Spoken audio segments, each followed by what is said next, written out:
Buenos días, chicos. Entonces vamos a hablar sobre la píldora número 10, que es enfermedad febril, características y clasificación. Está realizado por Diana Valencia, Paula Andrea Giraldo y Alejandra Valencia.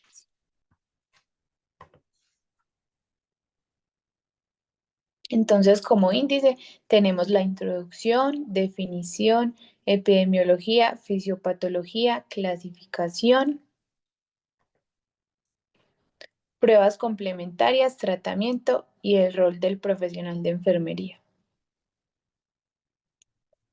Entonces, como introducción, tenemos que la fiebre es el principal motivo de consulta pediátrica y este constituye pues como un síndrome que acompaña a enfermedades banales y autolimitadas. También enfermedades graves que ponen en peligro pues como la vida de estos pacientes y esta etiología no necesariamente tiene que ser pues como infecciosa, también puede tener como un fondo inmunológico, alérgico o neoplásico. Pero pues acá lo esencial es que la presencia de esta fiebre puede indicar pues como una actividad inflamatoria y también la fiebre en los niños pues causa una angustia en los padres más que ningún otro síntoma. Entonces vamos a hablar de algunas definiciones. Tenemos que la fiebre es esta elevación térmica del cuerpo que sea pues como que sea como una respuesta específica y esta es mediada por el control central. Se da pues como por una agresión determinada y la etiología de esta es variada, entonces con mayor frecuencia se considera fiebre cuando hablamos de una temperatura que es superior a 38 eh, grados centígrados. Tenemos la febrícula, que esta fiebre también se puede como definir como una fiebre ligera y hace referencia a aquellas personas que tienen una temperatura que es como superior a 37 grados centígrados, pero inferior a los 38 grados centígrados. Y esa también pues, suele producirse por algún tipo de infección. Tenemos la fiebre de origen desconocido, que esta es cuando en los pacientes tenemos una temperatura mayor a 38 grados centígrados, pero es durante un periodo como superior a 8 días y la causa no ha sido pues como determinada. Así se haya realizado pues como la exploración física, la anamnesis y los exámenes complementarios iniciales, la causa pues como que no es tan evidente. Y tenemos la enfermedad prolongada con fiebre, que esta se da pues como durante una enfermedad y se prolonga más de lo esperado, o sea, más de lo que el diagnóstico clínico lo tiene como especificado. Y también puede surgir como por infecciones virales virales autolimitadas. Pues en las que la fiebre puede tener pues como una prolongación más de lo normal.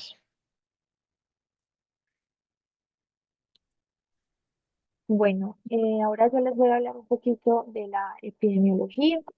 Entonces, los virus pues, son los agentes más frecuentes en general. Entre ellos tenemos el parvovirus y especialmente el serotipo 3 en los menores de 3 meses. Y ya pues en los niños que son mayores de 3 meses tenemos los enterovirus y el adenovirus.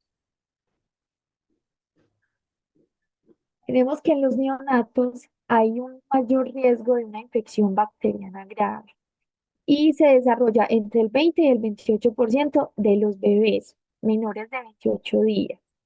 Esta está pues favorecida porque en ellos pues hay una mayor inmadurez en su sistema inmune. Mientras que en los lactantes la prevalencia de esta infección bacteriana grave es del 9 al 14%. Y encontramos que la ITU y la infección bacteriana grave pues son más frecuentes y están producidas principalmente por la Escherichia coli. Listo. Entre las etiologías que vamos a encontrar están las infecciones, pues bacterianas, víricas, por parásitos o por hongos. Tenemos también enfermedades autoinmunes y inmunomediadas. Y las neoplásicas, que se pueden ser pues malignas o no malignas, que esta pues por la inflamación va a desembocar pues como la fiebre. Y ya tenemos pues otras condiciones que pueden ser pues como muy diversas y pueden o no pertenecer pues a las que les mencioné anteriormente. Listo. Entonces, la fiebre aguda es la que se presenta en un periodo menor a 14 días. Esta pues en lactantes y en los niños pequeños se debe a infecciones, la mayoría de las veces. Y los más frecuentes son infecciones virales, en especial pues respiratorias y digestivas. Eh, También hay otras infecciones que puede producir las bacterianas como la otitis media, neumonía y las infecciones urinarias. Es muy importante saber que en los neonatos, pues como se consideran funcionalmente inmunocomprometidos, pues esto va a desembocar como mayores complicaciones. Entonces, cuando ya aparece la fiebre, es porque ya es una infección como más generalizada. Se pueden desembocar como cuadros febriles y enfermedades muchísimo más graves que en los bebés más grandes.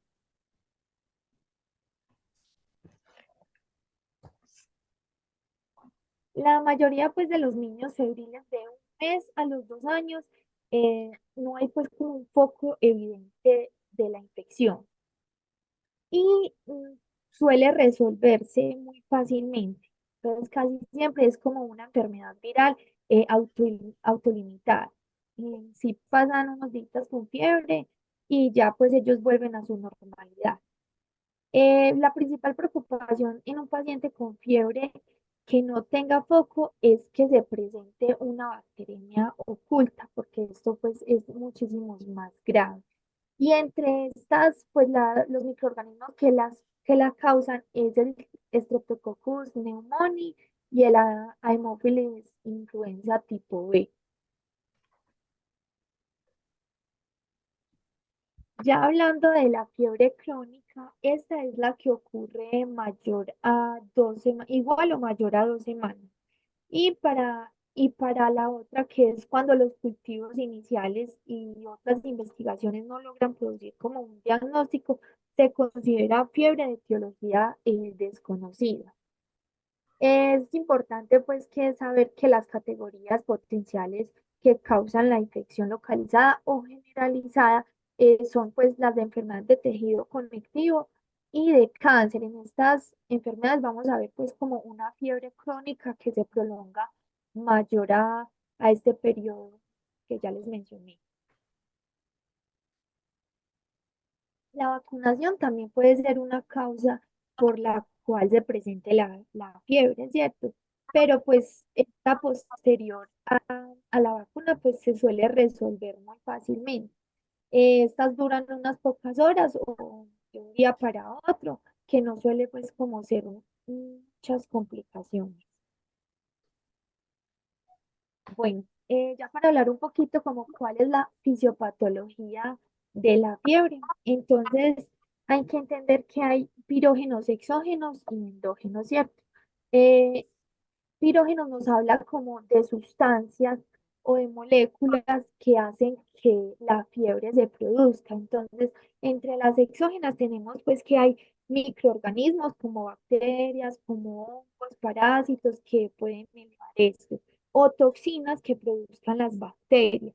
También hay por inflamación, las neoplasias o cuando hay un traumatismo pues en la persona, en el bebé en este caso, también se puede generar. Todos estos pirógenos exógenos llevan a una reacción del sistema inmune. Entonces, diferentes células van pues como a migrar y van a producir una serie de sustancias que estas las vamos a llamar las citoquinas. Estas citoquinas ya pertenecen a los pirógenos endógenos. estas pues ya se producen y empiezan a dar lo que es el malestar general, anorexia y vamos a encontrar pues como todos los leucocitos alterados cuando se hace un examen sanguíneo. De ahí, pues vamos a encontrar que todas esas citoquinas van a viajar a lo que es el, el tronco encefálico, que es donde se da pues como la regulación de la temperatura. Estos van a ser una serie pues como de procesos donde van a producir las prostaglandinas. Y también en esa se está produciendo la COX-2, que esta pues empieza como a alterar ese termostato. Y aquí usualmente cuando administramos los antipiréticos es donde suelen hacer como su acción para impedir que siga pues como aumentando la fiebre y que esta pues disminuya. Estas hacen pues que al haber como una desregulación del centro, pues él tome como si la temperatura fuera muy baja, pero en realidad es muy alta y antes va a ser como diferentes mecanismos para que ésta aumente. Entonces ahí es donde encontramos que puede, la persona empieza a tiritar o empieza a hacer. ¿Me la puedes pasar, por favor? Sí.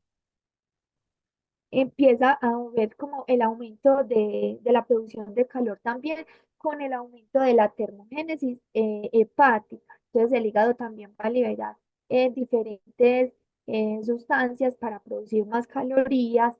También hay disminución de la transpiración, entonces no se va a sudar, sino que antes se va a tratar de elevar como muchísimo más la temperatura y es ahí pues donde vamos a encontrar la fiebre.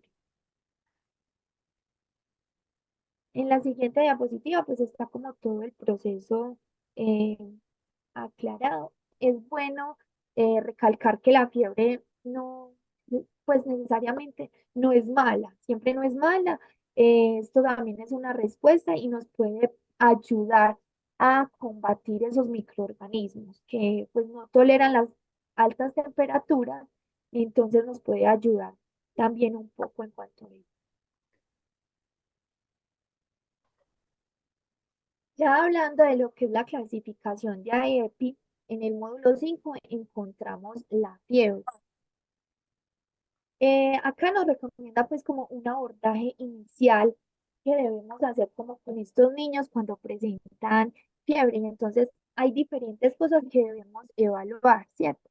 Entonces en el estado general, este se recomienda utilizar el triángulo de aproximación pediátrica, que esta pues evalúa los tres lados, que ya lo hemos visto bastante, que es el respiratorio, circulatorio y la apariencia.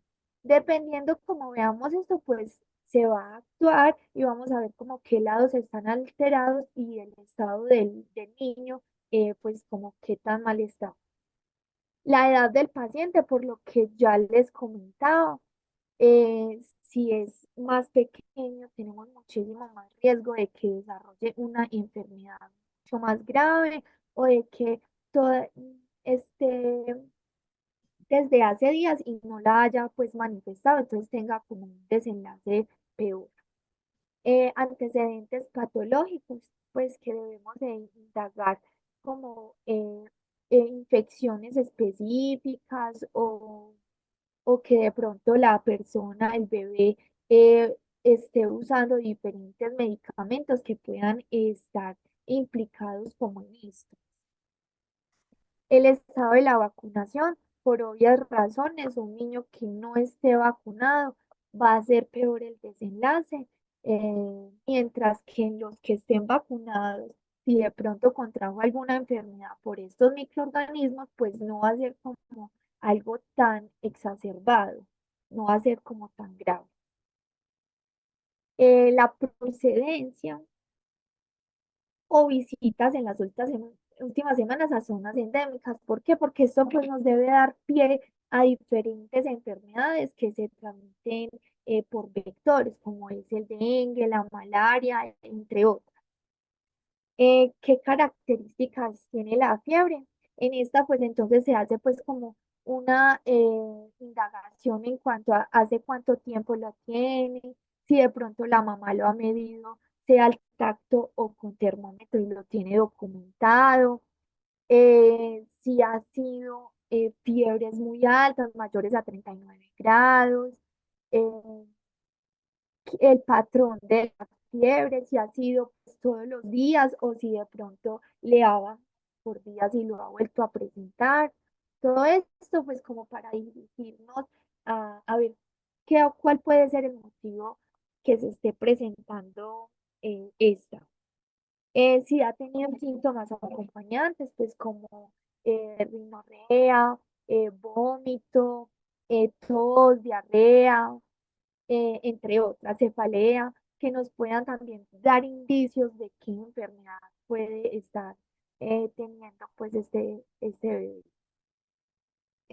Tenemos también la noción de contagio, que de pronto tenga idea como de que puede estar contagiado el bebé o si en casa hay una persona enferma o visitó a alguien enferma, entonces que de pronto sepa como por qué camino es que va. Además, si hay contacto con personas que sean sospechosas o pues confirmadas con infecciones de SARS-CoV. Y ya por último está el verificar, que más adelante pues lo vamos a ver. Listo, entonces AEPI también nos habla de que hay fiebres que se presentan con foco y sin foco. Entonces, les voy a empezar a hablar las que son sin foco, sin signos de localización. Entonces, entre estas tenemos que es la sepsis, que es un niño gravemente enfermo, no hay causas aparentes y suele presentarse, no en todas las ocasiones, pero a veces se presenta con púrpura o petequias. En la imagen podemos ver pues como un ejemplo de las que le estoy mencionando. En un niño que sea pues más pequeño y desnutrido también se puede presentar en conjunto con hipotermia.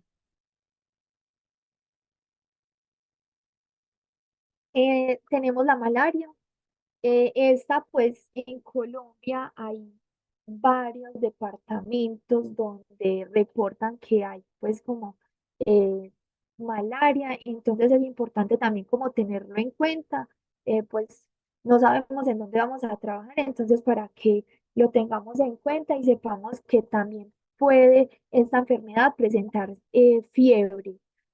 Entonces esta, o también, digamos, la persona ha visitado otros lugares, entonces también se debe pues de indagar y tener presente que esta también presenta pues como fiebre, además de anemia y esplenomegalia. Tenemos la enfermedad bacteriana grave, en el niño que está inmunocomprometido. Esto cuando ellos pues tienen diferentes enfermedades que comprometen pues como su sistema inmune, perdón, como es la diabetes o diferentes situaciones como el niño que está desnutrido, que tiene enfermedades renales. Esta no se presenta con foco, sino que simplemente presenta picos febriles y ya pues lleva pues como un proceso muy largo de la infección.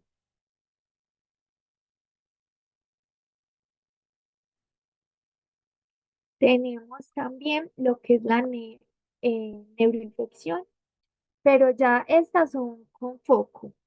Listo, entonces acá ya empezamos a sospechar si de pronto el niño, además de la fiebre, tiene rigidez en el cuello, si hay somnolencia, si presenta muchos vómitos, porque esto y dolor de cabeza, esto nos va a hablar de que puede haber un aumento de la presión intracraneana, dolor en las articulaciones, erupciones como vemos en la imagen, suelen ser pues como características hablando pues como de esta neuroinfección, además temblores, fotofobia. Acá con estos signos, pues estaríamos como pensando en que de pronto sea una meningitis, o infecciones pues del sistema nervioso central. Bueno, entonces también tenemos esta que es con foco, pero sin signos de localización, que es la otitis media aguda. Entonces vamos a tener dolor en el oído, secreción por el oído y la membrana timpánica puede estar eritematosa e inmóvil.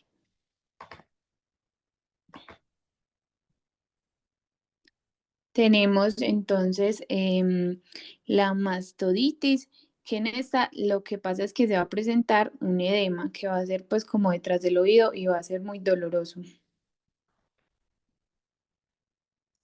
Tenemos entonces la infección osteoarticular, osteomelitis y artritis séptica. Entonces, acá se va a presentar que el paciente va a tener pues como mucha sensibilidad a la hora de la palpación, va a tener rechazo para mover la extremidad afectada o para soportar pues como el peso de la pierna afectada.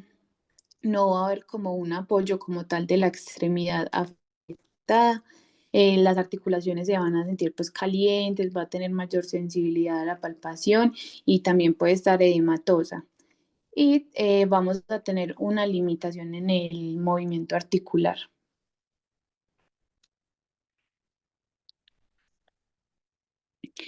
Tenemos también la fiebre reumática aguda. Entonces en esta vamos a tener que tenemos antecedentes de infección por estreptococo, también se puede presentar soplo cardíaco y este también se puede ver como en la endocarditis infecciosa. Y también vamos a presentar altralgias migratorias. Entonces, otros también que tenemos en foco, entonces está la infección de piel y tejidos blandos. Acá se puede presentar lo que es la celulitis, pústulas. Tenemos el absceso retrofaríngeo. Acá también se puede presentar cialorrea o dificultad para la deglución. Tenemos sinusitis, aquí es como más la parte de los síntomas respiratorios superiores, también dolor facial, pues como a la percusión. Tenemos hepatitis, en esa se puede presentar como anorexia severa, también el dolor abdominal o icterixia, coluria. También tenemos las infecciones de vías urinarias. En esta, pues básicamente sería como la parte del dolor abdominal, pues ya suprapúbico y también lumbar.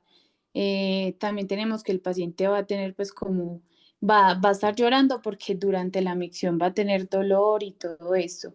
Y va a estar orinando pues como más frecuente de lo normal.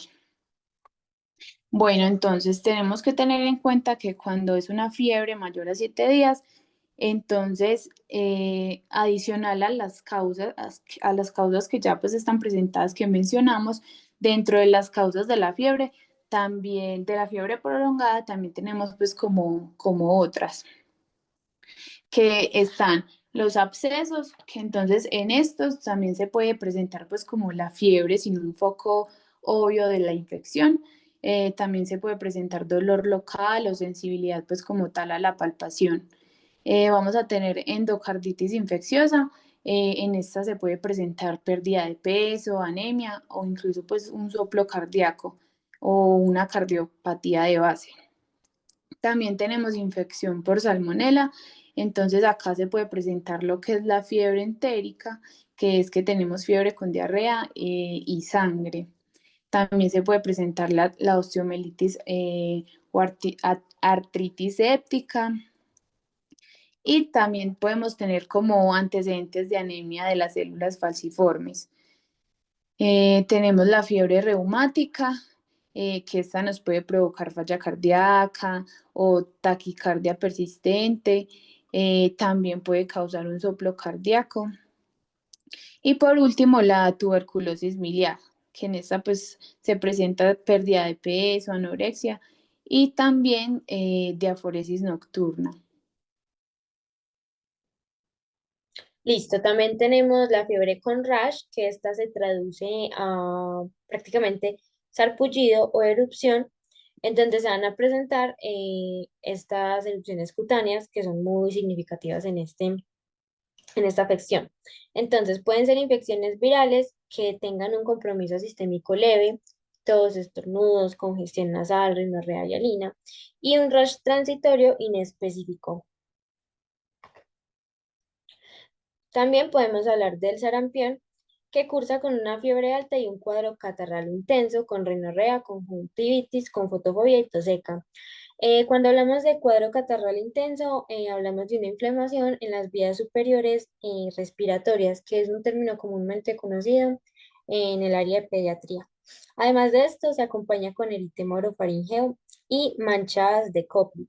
Este es el signo patognomónico. ¿Qué significa? Que es como el signo específico o que nos hace tener en cuenta que es una afección de sarampión con rash. Estas son estas manchas de Koplik, las que podemos ver en la imagen. Y estas pueden visualizarse en el 50-80% de los casos y pueden persistir hasta 2 días después de la aparición del exantema. También tenemos el dengue, en donde podemos observar que hay epístasis, gingivorragia o hematemesis, melenas o hematoquesia, también petequias o púrpura, hepatomegalia y esplenomegalia, dolor abdominal y signos de choque. También conocemos la enfermedad de Kawasaki. Los síntomas y signos más frecuentes en estas formas incompletas son la fiebre, durante más de 5 días, en el 97% se presenta, y el exantema en el 82%, además de alteraciones de los labios, la lengua o la mucosa bucal, como cuáles que haya congestión, sequedad, fisura, la lengua de fresa, y alteraciones periféricas en los miembros, como edema, eritema o descamación. Lo que caracteriza el rash es entonces que estos niños cursan simultáneamente tanto con la fiebre como con ese sarpullido característico.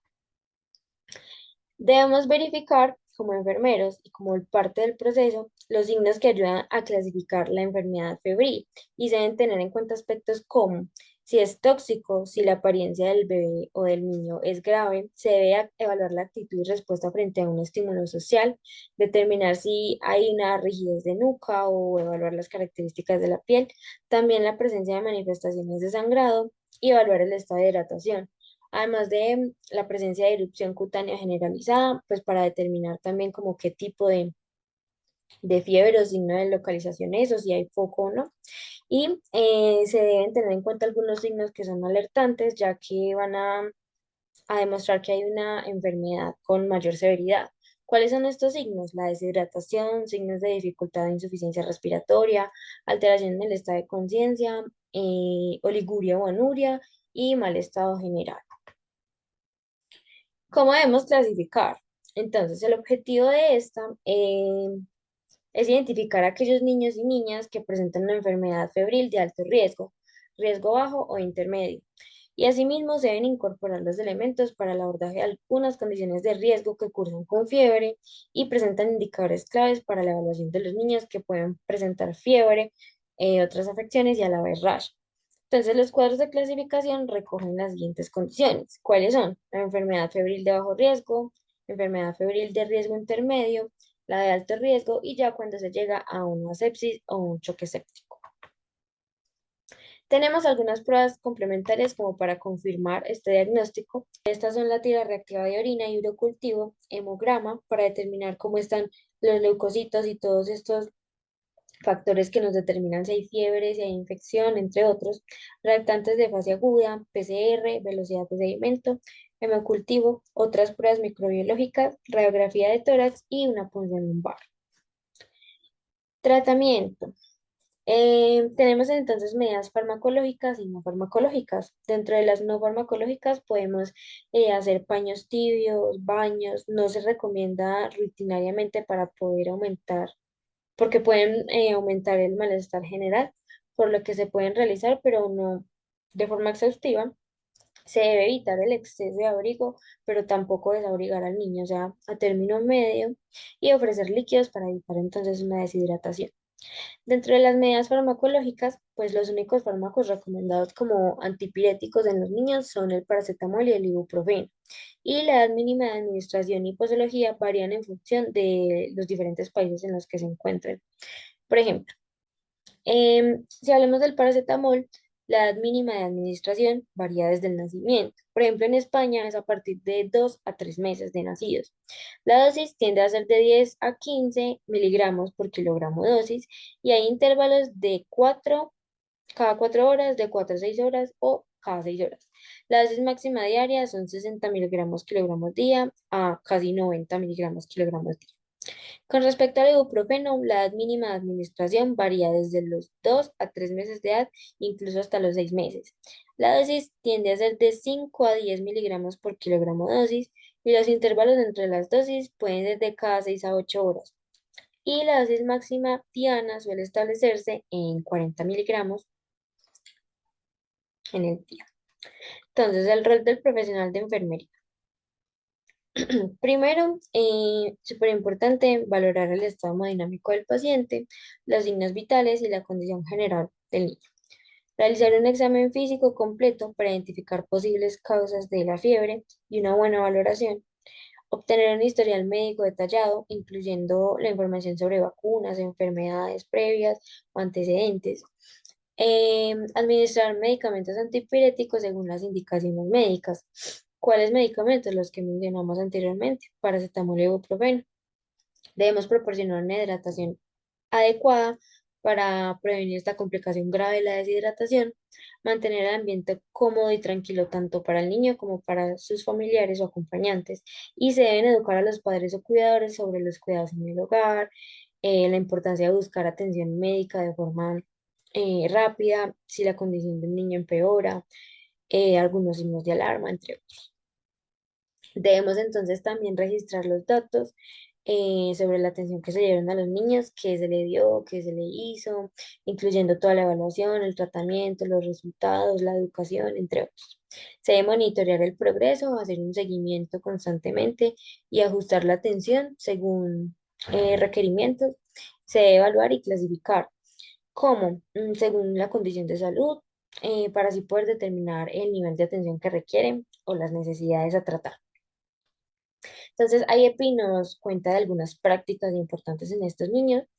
Por ejemplo, fomentar la lactancia materna exclusiva. Sabemos que promoverla durante los primeros 6 meses de vida es sumamente importante para la salud del paciente. La alimentación complementaria que sea adecuada hasta después de los 6 meses de vida. El prevención y manejo de enfermedades, pues para proporcionar una orientación sobre la prevención y el manejo de enfermedades comunes en la infancia, como la fiebre. ¿Cómo se hace esto? Proporcionando una educación adecuada a la familia. Reconocimiento de signos de alarma, otra vez hablamos de educación, en donde se les debe enseñar tanto a los padres como a los cuidadores a reconocer estos signos para que puedan acudir al servicio de urgencias de la manera más pronta posible. Además de que participen también en programas de salud. Esto va a ayudar mucho para el bienestar y la salud de los niños y sus familias, como participar en jornadas de vacunación, promoción de la salud, entre otros. Estas son las referencias de donde sacamos toda la información y muchas gracias por su atención.